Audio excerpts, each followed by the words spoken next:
तो चलिए, अभी जो मैंने आपको बताया वो तो रही नॉर्मल बातें जो मैंने आपको समझा दी। अब मैं हमेशा एक बात कहता हूँ, मैं हमेशा एक बात समझाने की कोशिश करता हूँ कि कोई भी बात हम तब समझें या हमें किसी भी बात को समझने का फ़ायदा तब हो, जब हम उसका ट्रीटमेंट में भी इस्तेमाल कर सकते हों, है ना? वरना कोई चीज़ को पढ़ने का फ़ायदा, समझने का फ़ायदा है ही नहीं जब हम उसको ट्रीटमेंट में इस्तेमाल नहीं कर सकते। तो मैं अब आपको कुछ एग्ज़ाम्पल दे देता हूँ, जिस एग्ज़ाम्पल से आपको समझ में आएगा कि हम इसको ट्रीटमेंट में कैसे इस्तेमाल कर सकते हैं। मानिए कोई लड़का है जिसकी उम्र है 18-19 साल, और आपके पास जब वो आया या उसके पेरेंट्स उसको लेके आए तो आपको उन्होंने शिकायत की कि देखो भैया, इसको दाढ़ी मूछें नहीं आ रही हैं, है ना? तो आप जब गौर करेंगे, जब आप गौर फरमाएँगे तो आप देखेंगे कि भई इसकी एज क्या है? इसकी एज है 18 और 19 साल, और 18 से 19 साल एज जो होती है वो किसकी होती है? वो फायर की एज होती है, वो फायर का टाइम होता है। तो अब आपको इससे क्या समझ में आया? आपको इससे ये समझ में आया कि इसका जो फायर है, भले ही इसका पीरियड फायर का चल रहा है, पर इसका फायर वीक है, तभी ये समस्या इसको आ रही है ना? तो अब आप क्या करेंगे? आप इसकी फायर को बढ़ा देंगे, और जब आप इसकी फायर को बढ़ा देंगे तो ये समस्या ठीक हो जाएगी।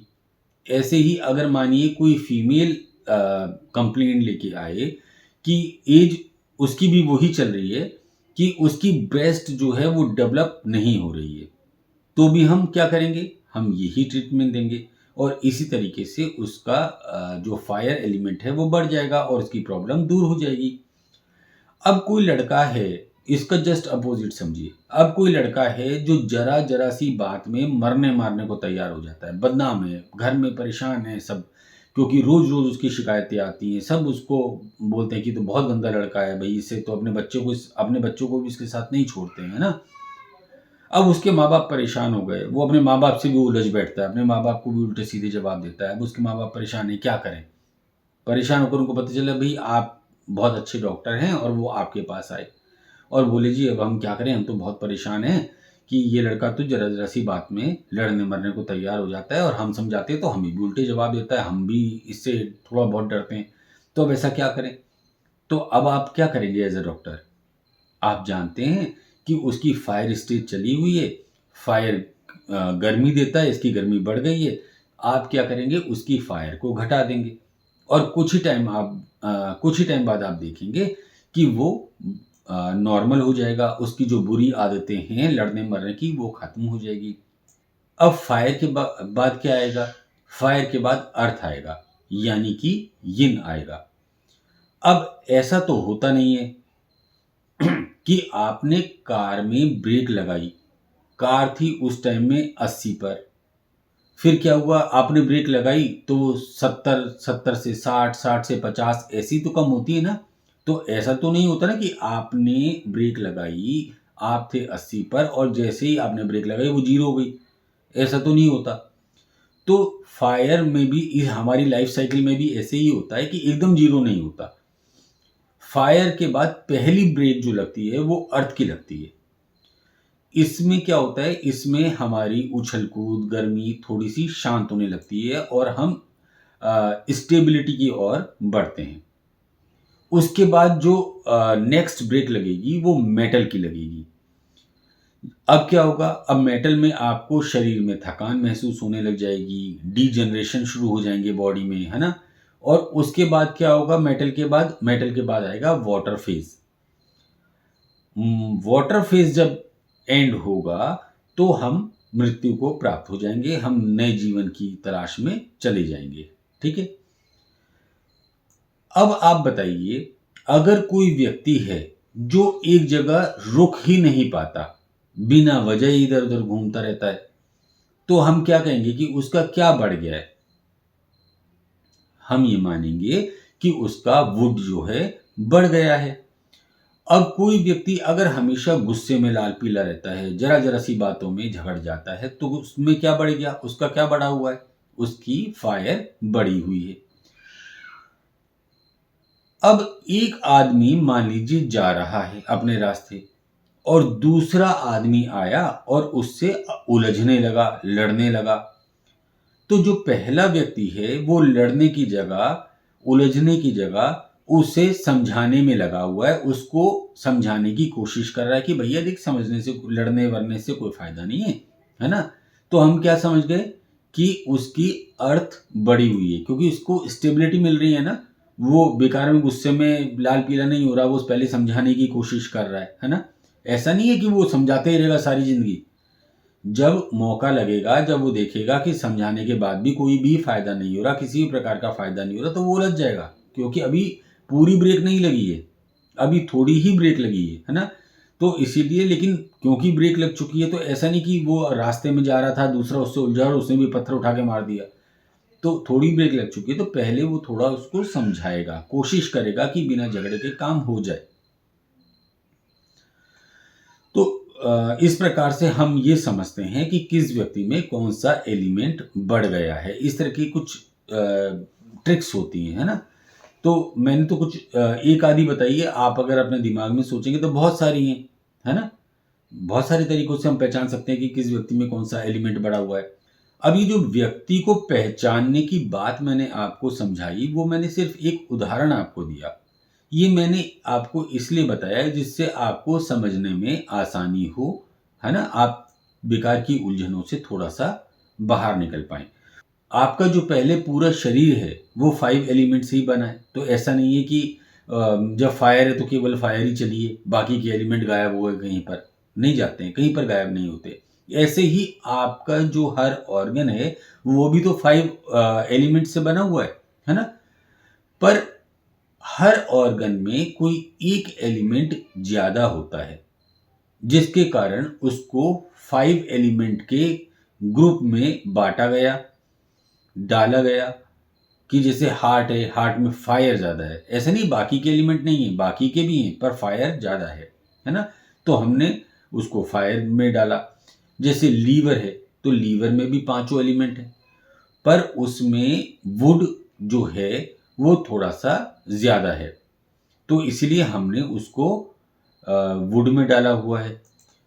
अब हम अगर स्टमक को समझने की कोशिश करें, तो स्टमक में भी देखिए, ऐसा नहीं है कि स्टमक में 5 एलिमेंट नहीं है, स्टमक में भी 5 एलिमेंट हैं, पर उसमें अर्थ थोड़ा सा ज्यादा है, तो इसलिए हमने उसको अर्थ में डाल दिया। तो जब तक लीवर में थोड़ा वुड ज्यादा होगा, ये बहुत बढ़िया तरीके से काम करेगा।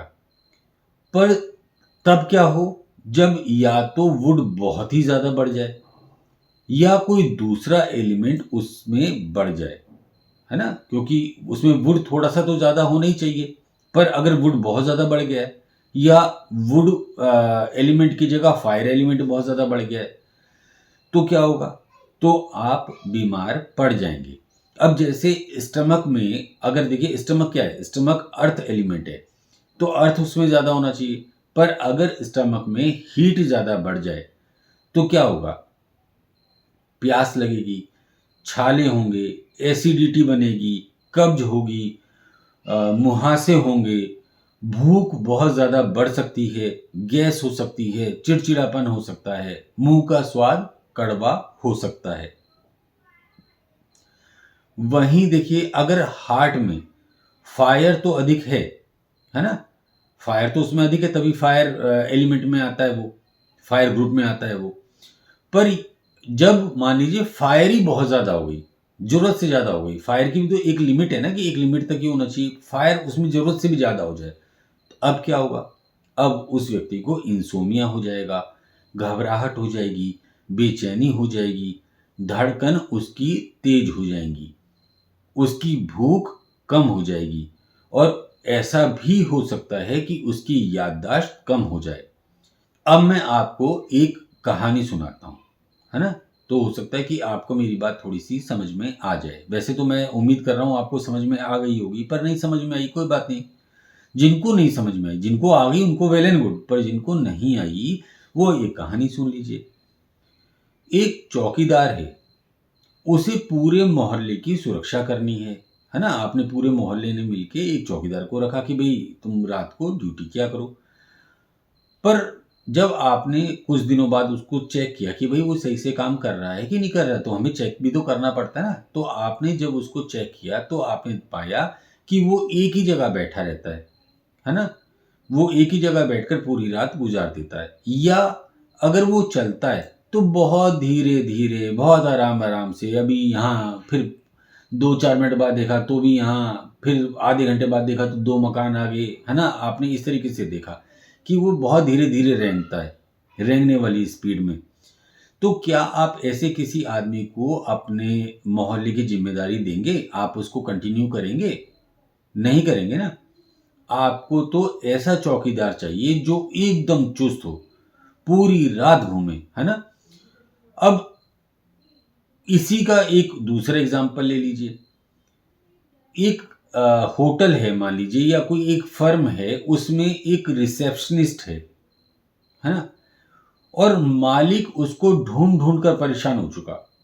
उसे सीट पर बैठा, और रिसेप्शनिस्ट का काम क्या है? उसका काम है कि वो फ्रंट में बैठती है, अपनी डेस्क पर बैठती है और जो भी आता है उसको एंटरटेन करती है ना? पर मालिक भी उसको ढूँढ-ढूँढ के परेशान है। उसे सीट पर बैठाता है और वो 5 मिनट में फिर गायब हो जाती है। कोई अगर मान लीजिए क्वेरी आती है, तो तब भी वो अपनी सीट पर कभी नहीं मिलती। टेलीफ़ोन बजते रहते हैं, लेकिन टेलीफ़ोन उठते नहीं हैं। क्यों नहीं उठते हैं? क्योंकि वो अपनी सीट पर नहीं है। तो जिसकी जैसी आदत होती है, उसे वैसे ही काम दिया जाता है ना? अब ऐसी रिसेप्शनिस्ट को वो क्या करेंगे? आपको ऐसा चौकीदार तो चाहिए, पर ऐसा रिसेप्शन में बंदा नहीं चाहिए, है ना? ठीक कह रहा हूँ ना मैं? आपको तो रिसेप्शन में ऐसा आदमी चाहिए, जैसे चौकीदार आपका पहले वाला था कि बिल्कुल बैठा ही है जी, है ना? वो रेंग-रेंग के इधर से उधर तो पूरे दिन रहेगा, तो लोग आएँगे तो वो उनको एंटरटेन करेगा, फ़ोन आएँगे तो उनको अटेंड करेगा, है ना? और ऐसी रिसेप्शनिस्ट तो आपको बिल्कुल भी नहीं चाहिए। अब लीवर का काम है कि वो ची का फ्लो बनाए रखे। तो वो क्या करेगा? वो इधर भी देखेगा, वो उधर भी देखेगा। जहाँ भी उसको गड़बड़ नज़र आएगी, उसे वो तेज़ी से दूर करने की कोशिश भी करेगा। और उसकी इसी तेज़ी के कारण, क्योंकि वो हर काम को बड़ी तेज़ी से करने की कोशिश करता है। वो देखिए ना कि ची में कहीं वो देख रहा है कि फ्लो रुक गया और वो पहले वाले चौकीदार की तरह रेंग-रेंग के जा रहा है, तो कैसे काम चलेगा? उसको तो दूसरे वाले चौकीदार की तरह करना है कि एकदम फटाक से वहाँ पहुँचे, है ना? तो जैसे ही वो देखेगा कि कहीं पर कोई गड़बड़ है, तो वहाँ उसको वो ठीक करने के लिए तेज़ी से पहुँचेगा।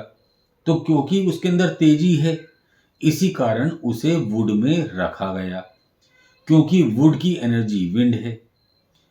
आपका जीवन चक्र कहाँ से शुरू हुआ? मेटल से शुरू हुआ था क्या? नहीं शुरू हुआ था ना, वुड से ही हुआ था। तो जैसे आपकी नई पारी हमेशा वुड से शुरू होती है ना? आप जब भी नया जन्म लेते हैं तो वुड से शुरुआत करते हैं।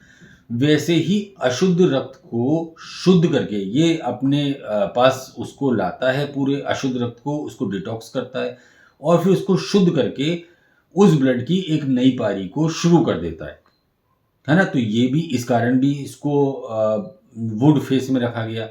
चलिए खैर, बताने को तो बहुत कुछ है, समझाने को तो बहुत कुछ है, पर हमें ये भी देखना होता है कि क्लास कहीं बहुत ज़्यादा लंबी ना हो जाए। अब इतना और जान लीजिए कि हर मेरिडियन, ऊर्जा का बहाव और स्वभाव एक जैसा नहीं होता। जैसे लीवर की ही बात चल रही थी, तो मैं आपको इसी से बता देता हूँ। आपने 5 शू पॉइंट तो पढ़े ही होंगे, है ना? तो 5 शू पॉइंट में लीवर वुड है और लीवर वन क्या है? लीवर वुड है और लीवर वन वुड का भी वुड है, यानी प्योर वुड, उसमें और कुछ है ही नहीं वुड के अलावा। तो लीवर वन वुड हो गया क्योंकि वो वुड का भी वुड है। लीवर टू क्या है? लीवर टू फायर है। लीवर थ्री क्या है? लीवर थ्री अर्थ है। लीवर फोर मेटल है और लीवर एट जो है वो वाटर है। इसका क्या अर्थ है? हमने इसको पढ़ा, सबने पढ़ा, जिसने भी एक्यूप्रेशर का कोई कोर्स किया होगा या किसी के पास कोई बुक होगी तो उसने इसको जरूर से पढ़ा होगा। और हम सब ने इसको पढ़ा और याद करके रट के निकल गए, है ना? हमने रटा भी, क्योंकि इसके बिना हमारा काम नहीं चलेगा, हमें रटना पड़ेगा। तो हमने इसको याद किया, रटा और निकल गए। हो सकता है बहुत सारे लोग ऐसे होंगे जिनको ये चार्ट मुझसे भी ज़्यादा अच्छी तरीके से याद हो। मैं बिल्कुल चैलेंज नहीं करता कि चार्ट मुझे इतना अच्छे से याद है कि कोई और मुझे हरा ही नहीं सकता। आप में से ही बहुत सारे लोग होंगे जो मुझे ये कह सकते हैं कि सर आपसे अच्छा चार्ट तो मुझे याद है। पर क्या आप जानते हैं कि लीवर वन आपने पढ़ा वुड है और आप निकल गए याद करके, पर ये जानने की कोशिश की कि लीवर वन वुड में क्यों आता है, फायर में क्यों नहीं आता या अर्थ में क्यों नहीं आता। जब भी हम मेरिडियन की बात करते हैं तो उसकी तुलना जो है वो हम नदी से करते हैं।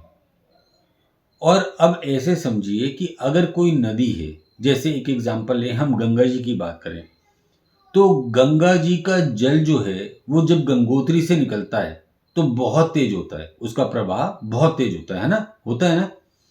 और आगे आगे जैसे वो बढ़ता चला जाएगा तो आगे आगे उसका प्रवाह धीरे धीरे कम होता चला जाएगा। मैं ये नहीं कहता एकदम कम हो जाएगा, धीरे धीरे कम होता चला जाएगा। ऐसा भी होता है कि कहीं उसका पानी गर्म होता है, कहीं उसका पानी ठंडा होता है, कहीं उसका जल तेज बहता है, कहीं उसका जल धीरे बहता है। ऐसे ही जैसे मैंने आपको गंगा जी का उदाहरण दिया, वैसे ही हमारी मेरिडियन भी हैं। जहां मेरिडियन का प्रवाह सबसे तेज होगा वो वुड पॉइंट होगा। जैसे लीवर वन वुड है और उसकी एनर्जी विंड है, तो यहां प्रवाह तेज ही होगा। ऐसे ही लीवर की एनर्जी पूरे रूट में जहां सबसे ज्यादा गर्म थी उसको हमने फायर पॉइंट कहा, क्योंकि फायर तो गर्म ही होता है। जहां एनर्जी थोड़ी सी थमी, थोड़ी सी पे ध्यान दीजिएगा, पूरी नहीं थमी है, थोड़ी सी थमी है ना, उसको हमने क्या कहा, उसको हमने अर्थ पॉइंट कहा। और जहां एनर्जी सबसे ज्यादा ठंडी मिली उसे हमने वाटर पॉइंट कह दिया, क्योंकि पानी ठंडा ही होता है। अब लीवर में गर्मी बढ़ गई तो आप क्या करोगे। मान लीजिए आपने फाइंड आउट किया कि कहीं पर लीवर में गर्मी बढ़ी, आपको किसी पेशेंट में दिख रही है, तो आप क्या करेंगे, उसकी फायर पॉइंट पे जाएंगे और उसकी फायर को कम कर देंगे। अब मान लीजिए आपके पास कोई व्यक्ति आए और कहे कि सर मेरा बच्चा पूरे दिन सुस्त बैठा रहता है, हिलता नहीं है, डुलता नहीं है, बस जहाँ बैठा दो वहीं बैठा रहता है, कोई काम नहीं, कोई धंधा नहीं, कोई उछल कूद नहीं, कोई बदमाशी नहीं, बिल्कुल सुस्त, है ना। जैसे बच्चे को आजकल के माँ बाप का कोशिश कर रहे हैं, बच्चों को मोबाइल दे देते हैं, टीवी दे देते हैं कि चलो 4-6 घंटा शांत बैठा रहे, है ना। उसी तरीके से वो बिना मोबाइल टीवी के भी सुस्ती बैठा हुआ है, खेलता कूदता ही नहीं है। तो इसका मतलब अब आपने क्या समझा, आप समझ गए कि उसका जो फेज चल रहा है वो वुड फेज चल रहा है ना। और उसका वुड फेज में भी वुड जो है वो काफी ज्यादा कम है।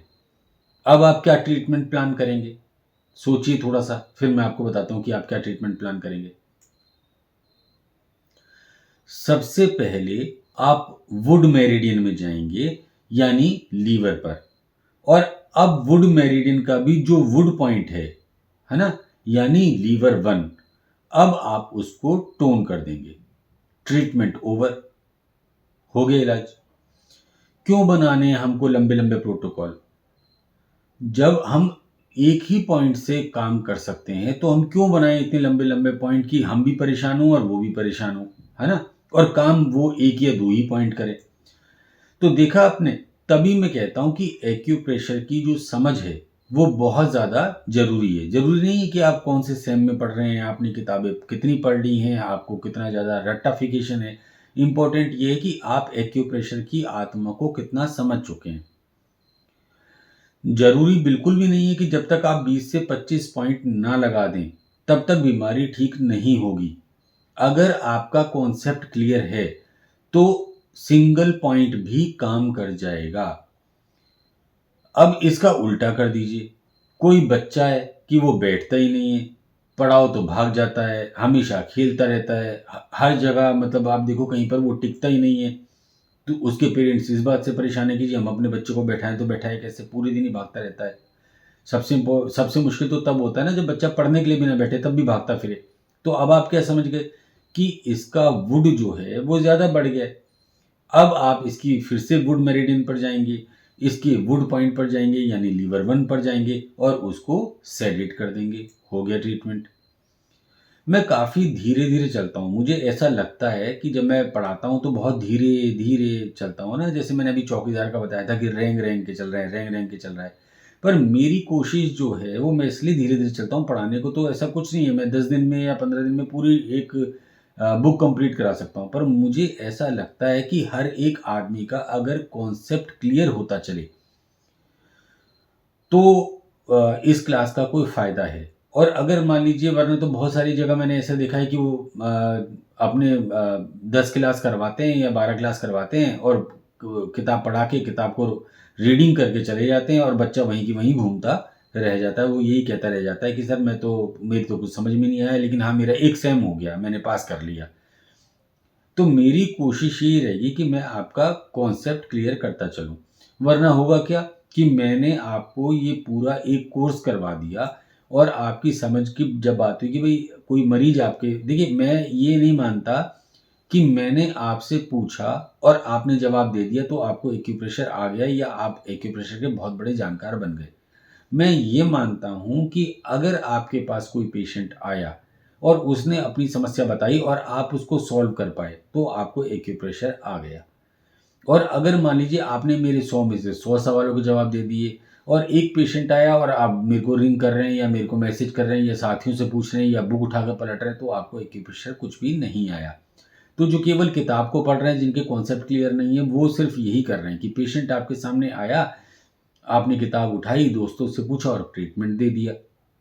और जिनके कॉन्सेप्ट क्लियर हैं, वो केवल 1 या 2 पॉइंट लगाकर ही प्रॉब्लम को दूर कर देंगे। ऐसे काफ़ी लोग हैं मेरी दूसरी कम्युनिटी में जो 6th सेम पास करके भी मेरा पेड कोर्स कर रहे हैं। क्यों कर रहे हैं? उनका खुद का कहना है कि हमें समझ में कुछ नहीं आ रहा, बस हम सेमेस्टर ही पास करते जा रहे हैं। तो चलिए फिर आज इतना ही। फिर आज की क्लास तो ख़ैर काफ़ी लंबी हो गई, फिर आपसे नेक्स्ट क्लास में मिलते हैं। ठीक है, थैंक यू।